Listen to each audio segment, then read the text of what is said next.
নমস্কার, ময়দান স্পোর্টসের আরও একটি ভিডিওতে আপনাদের সকলকে একবার স্বাগত। আপনাদের সঙ্গে রয়েছি আমি সুকন্যা। সুপার কাপের ডার্বিতে মোহনবাগানের বিরুদ্ধে ড্র করে সেমিফাইনালে পৌঁছে গেল ইস্টবেঙ্গল। এর সঙ্গে ফুটবলের অন্য সব খবর দেখে নিতেই আমরা চোখ রাখবো ফুটবলের লড়াইয়ে।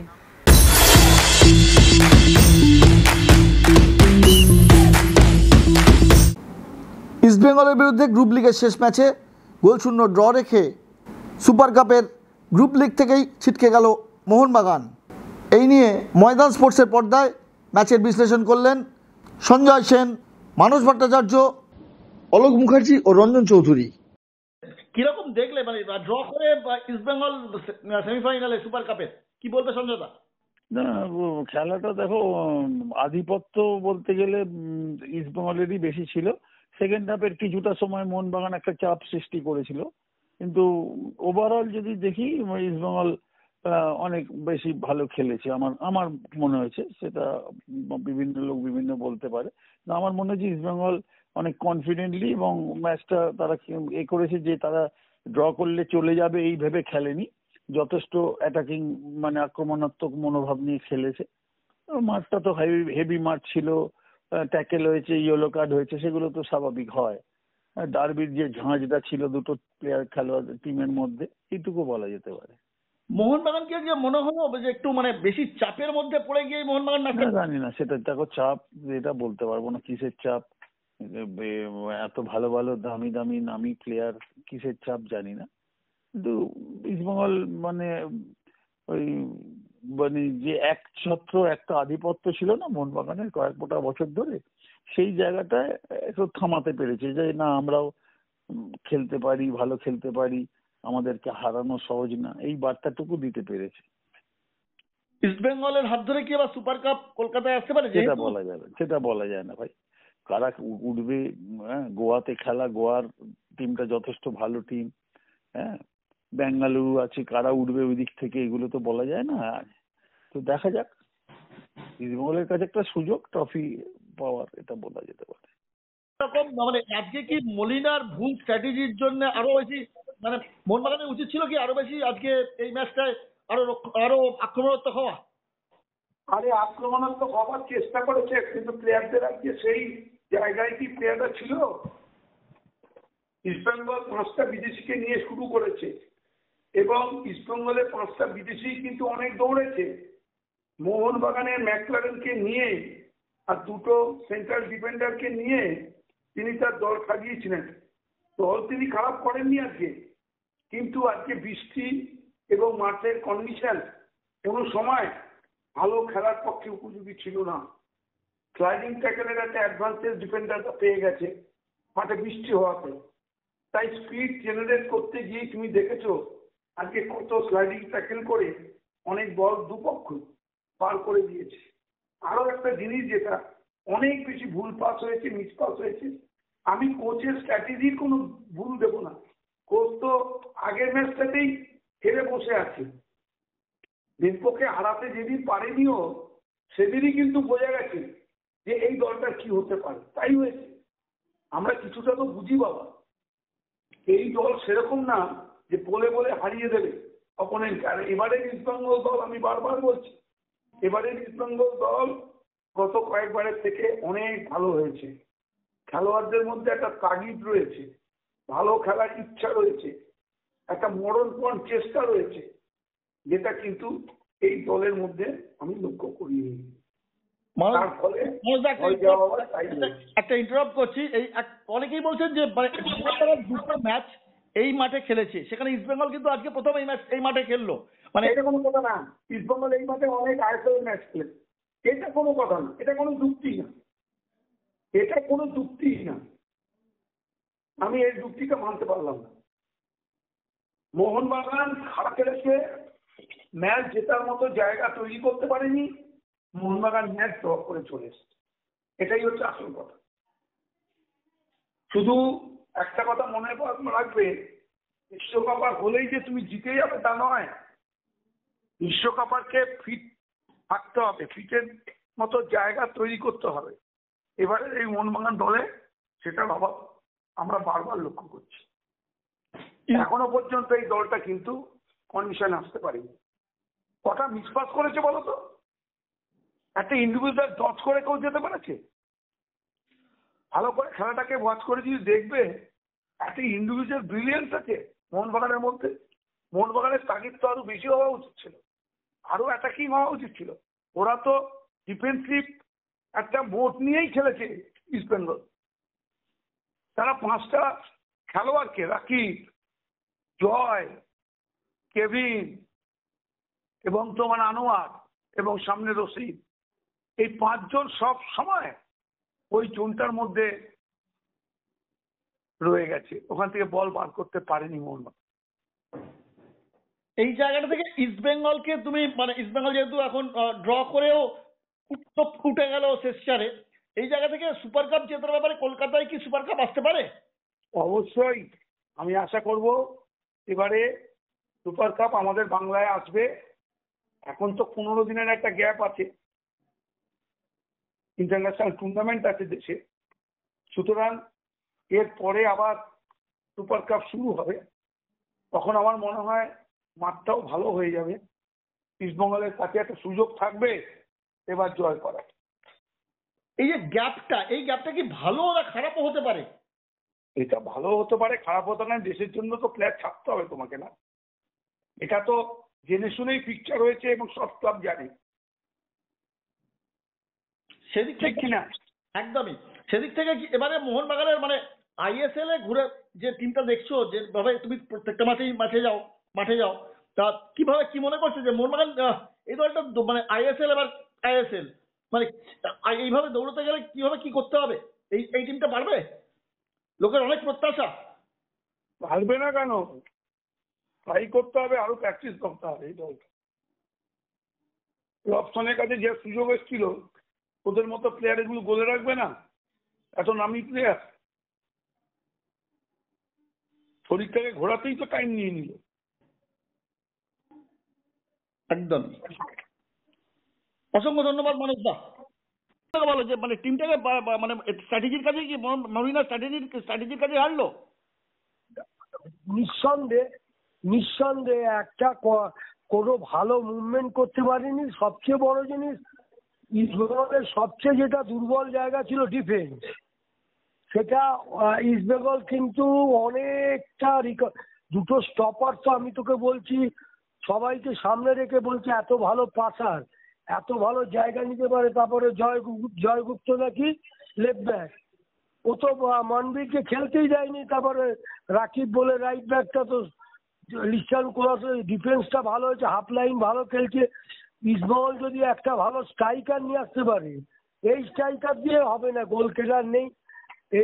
একটা স্ট্রাইকার হলে ইস্টবেঙ্গল কিন্তু এবছর ইস্টবেঙ্গলকে তো হারাতে পারবে না, ইস্টবেঙ্গলকে হারাতে পারবে না। মোহনবাগানের সবচেয়ে বড় জিনিস খালি স্কোয়ার পাস খেলছে।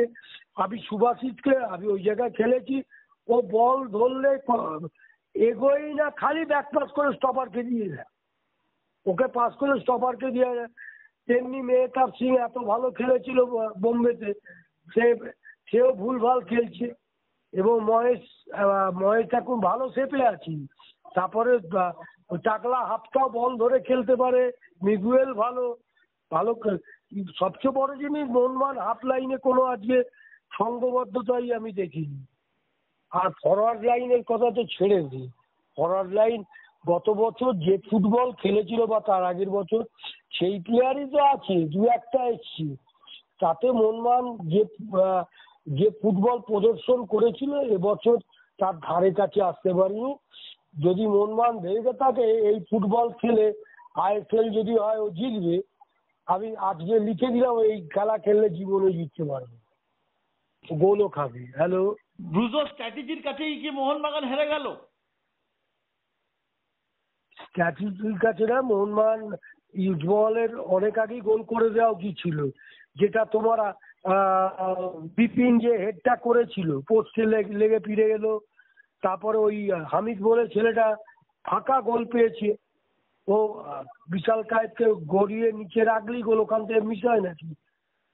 অনেক চান্স পেয়েছে মোহনবাগান। সে অনুযায়ী মোহনবাগান তো দুটো উইং দিয়ে অনবরত অ্যাটাক করতো, আর মোহনবাগান প্রচন্ড ভালো চান্স ক্রিয়েট করতো। আমি গত বছর পর্যন্ত যা দেখেছি যে মোহনবাগান 2 গোল খেলেও 3 গোল দিয়ে যাওয়ার ক্ষমতা, সেই ক্ষমতা এখন মোহনবাগান ফরওয়ার্ড লাইনে নেই।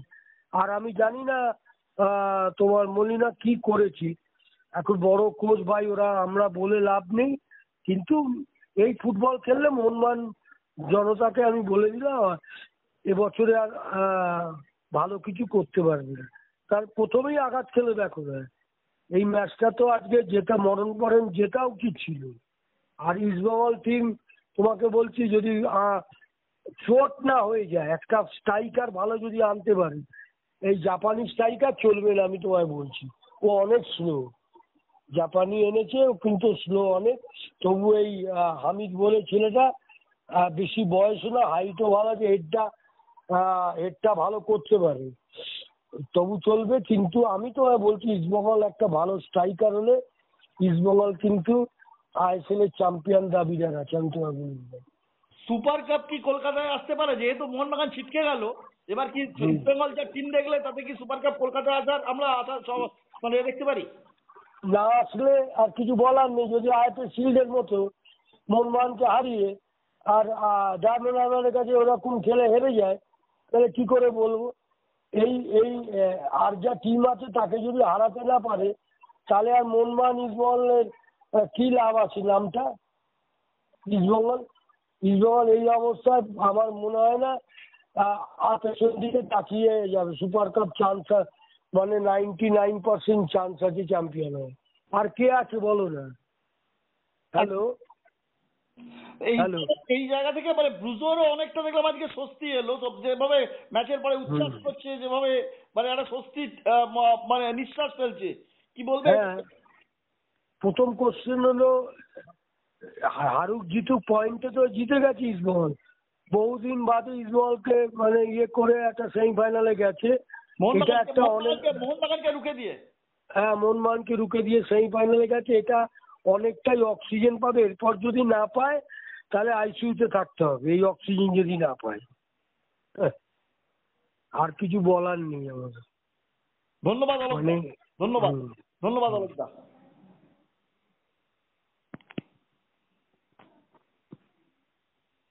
আমি শুধু একটা কথা বলবো, মলিনার এটা আজকে এই ম্যাচটার পরে ও একা একা বসে যখন চিন্তা করবে, ও নিজের হাত কামড়াবে। তার দুটো কারণ আছে।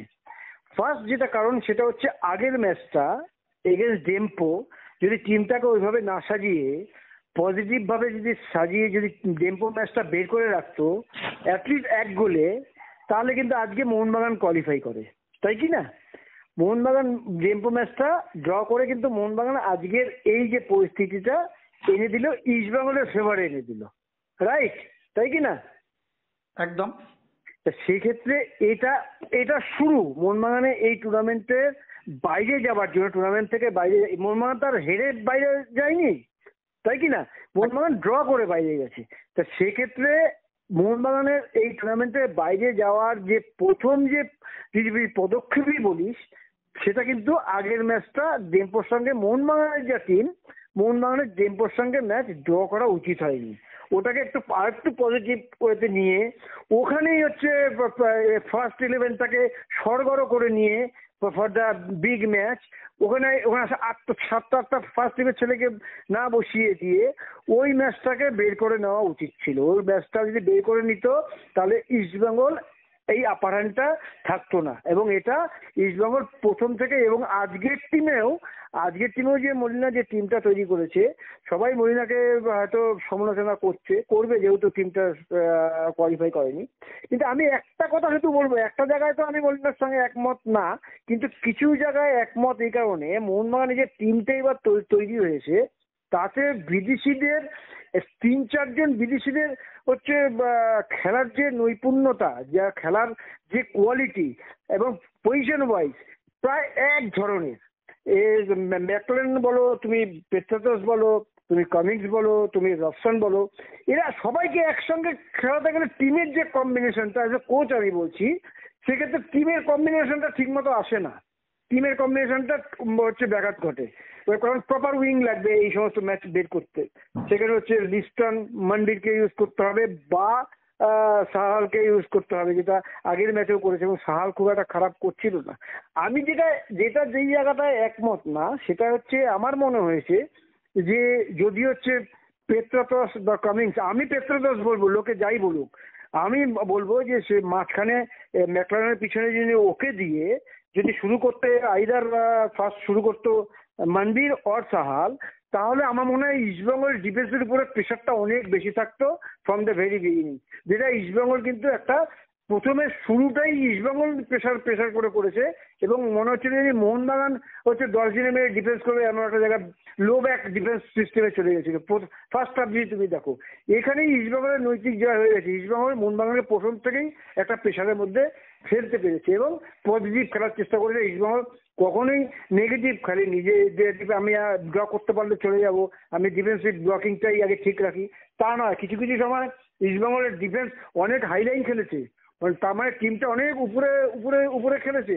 তো সেক্ষেত্রে ইস্টবেঙ্গলে এইটুকু আমি বলবো যে ইস্টবেঙ্গলের আজকে বডি ল্যাঙ্গুয়েজ, প্লেয়ারদের বডি ল্যাঙ্গুয়েজ আমার মনে হচ্ছে অনেক বেশি পজিটিভ ছিল। একটা তাগিদ ছিল ম্যাচটাকে জেতার, কোয়ালিফাই করার। জিততে পারেনি কিন্তু কোয়ালিফাই করেছে। মোহনবাগানে কিন্তু সেই তাগিদটা আমি একটু কম দেখেছি।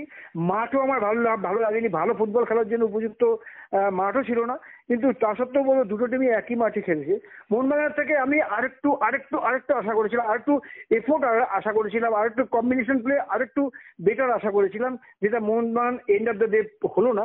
কিন্তু কেউ হেরে বাইরে যায়নি, কিন্তু end of the day East Bengal semifinal গেল, এই যে ইস্টবেঙ্গলের জন্য একটা বাড়তি এটা একটা মোটিভেশনের কাজ করবে যে একই গ্রুপে থেকে ইস্টবেঙ্গল মোহনবাগান একই গ্রুপে থেকে ইস্টবেঙ্গল তোমার কোয়ালিফাই করলো গোল এভারেজে। কিন্তু এটাই আমি বললাম যে মলিনা, আমি আবার ঘুরে আসছি, আজকের দিনটা তো গেলই, আজকের দিনটা তো জিততে পারলো না বা খেলা খুব ভালো হয়নি। আমি যদি তুমি নিরপেক্ষভাবে বলো আমি বলবো ইস্টবেঙ্গল স্লাইটলি হেড ছিল পারফরমেন্স ওয়াইজ, কিন্তু আমি বলবো আজকে এই টুর্নামেন্টের বিদায়ের জন্য আমার মনে হয়েছে যে টেম্পো ম্যাচের ওই ড্রটা মোহনবাগানের জন্য এই বিদায়ের জন্য অনেকটা কাজ করে দিয়ে গেছে, মোহনবাগানকে অনেকটা পিছিয়ে দিয়ে গেছে। আমার মনে হয় ওদিন থেকেই আজকে খেলাটা শুরু হয়েছিল, যেটা ওই প্র্যাকটিসটা ওই চিন্তা ভাবনাতেই আমার মনে হয় মলিনার ওই প্র্যাকটিসটা ওই চিন্তা ভাবনাটাই আমার মনে হয় আজকের ম্যাচটা এফেক্ট করে গেল। সৌগত, রঞ্জন, আরেকটা জায়গা থেকে জানতে চাইবো যে মানে মোহনবাগানের বিরুদ্ধে ম্যাচ ড্র করে ইস্টবেঙ্গল যেহেতু কোয়ালিফাই করলো, এবার কি তাহলে কলকাতায় সুপার কাপ আসছে, এটা কি ধরা যায়? এইভাবে বলা যায় না। আমি যেটা শুনলাম সুপার কাপের মাঝে একটা ব্রেক হবে, এরপর একটা ব্রেক হবে শুনছি। খবর নিয়ে দেখো, আমি একটা ব্রেক হচ্ছে, একটা ব্রেক হচ্ছে। তা ব্রেক যদি আমি এই মোমেন্টামটা থাকতো, যদি কন্টিনিউ টুর্নামেন্টটা হতো, তো এই যে ব্রেকটা হচ্ছে এই ব্রেকটাতে ওই মোমেন্টামটা আবার থাকবে না, ওটা আবার নতুন করে তৈরি করতে হবে, নতুন করে বুস্ট আপ করতে হবে। কারণ আজকে মোহনবাগানকে হারাতে না পারলেও মোহনবাগান ইস্টবেঙ্গল এক গ্রুপে ছিল, সেই গ্রুপ থেকে একটা টিম কোয়ালিফাই করবে, সেখানে ইস্টবেঙ্গল কোয়ালিফাই করেছে, সে গোল অ্যাভারেজেই হোক না। এটা কিন্তু এখনই যদি হচ্ছে সেমিফাইনাল ফাইনাল হতো বা সেমিফাইনালটাই যদি অ্যাটলিস্ট হতো কদিন 2-4 দিন মধ্যে, তাহলে কিন্তু এই উৎসাহটা, এই উন্মাদনাটা, এই উদ্দীপনাটা কিন্তু পরের ম্যাচে প্লেয়ারদের মধ্যে রিফ্লেক্ট হতো এবং সেটা মাঠেও সেটা হতো। কিন্তু এই যে গ্যাপটা, এই গ্যাপটাতে আবার সে প্রায় নতুন করে শুরু করতে হবে, আবার নতুন এখানে কোচেদের নানান প্ল্যানিং আছে, কারণ মাঝে কোনো খেলাও নেই, সেই অর্থে কোনো টুর্নামেন্টও নেই। এখন এটাও দেখার যে অস্কার ব্রুজো টিমটাকে সেমিফাইনালের জন্য কিভাবে রেডি করে বা রেডি রাখে।